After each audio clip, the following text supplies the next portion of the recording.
Zimbabwean President Emmerson Mnangagwa announces that soon he is about to retire. Ladies and gentlemen, is this good news for Zimbabweans or this is bad news for Zimbabweans? Welcome back to the channel. If you are new, make sure you have subscribed and hit the notification bell. Saka ndisati ndapedza nguva regai ndingomhanyira kuplaya kavidhio kekutanga. President waitaura nyaya yekuti vasati varetire vachameka sure kuti mazigi achange ariwo ega anotenga munyika muno, vachatsvaga way yekueliminata nayo US dollar. Ngativanzwe vachitaura. Biden haativi imwe moda mari yaBiden zvinofamba izvozvo hakusambira saka tichikuse ZANU-PF hatingati toramba tichimhanya nemari yevanhu vasingativi. Vane zuva ravangangoita zvavanganoita tikasha zvokuita. Saka tava neZIG, Zimbabwe gold currency yedu yatiri kusumudza.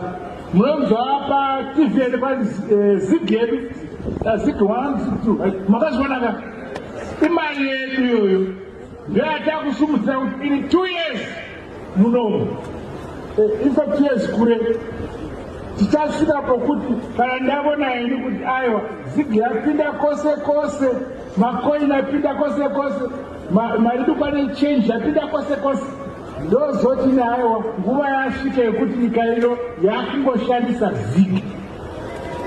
Tichasvika ipapo. Kana ukaenda kuchitoro kuna ma-US vokurambira vatanga vanga vachipiwa ma-US dollars zvichapera, munenge makupiwa mazig in 2 months time. Hapana US tenda kupiwa pana, tenda kupiwa mazig. Wazvona? Saka ndoyenyika yedu, ndo zvatiri kusumudzira. Hatingarambi titi munhu asingativi ndokwatomhanyira kwazora kwamaturi kwazomhanyira bodo saatidaro. So inyaya yekuti tiri kuvaka mari vaenderera mberi vachitaura president kuti mukunge vapedza makore avari kutonga bato reZANU-PF richienda kucongress uku ndo kuchanosarudzwa mumwe mutungamiri wenyika wavanoda kuti azokwikwidza pamaelections musarudzo dzinotevera. Ngativanzwe vachitaura. Constitution yedu inoti iyo after every 5 years tinoenda kucongress. Takaita congress yedu about 5 years. Every 5 years tinoenda kucongress, haditi? Taenda kucongress ikoko tosarudza president wedu.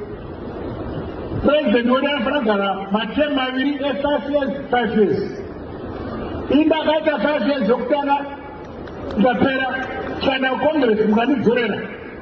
So ndakuita my last 5 years chapera manje ndoenda kunozorora. Toenda kucongress nosaka umwe anotungamira achitevedzera tsoka dzangu. Maziwa mazuva angu okuzorora pedo chaenda kunozorora. Toenda kucongress nosaka anotevedza tsoka dzangu dzamunhu mutaka. Mozvinzwa? Ndakuma nzeve.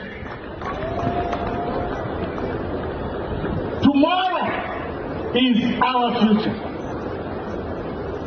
which we must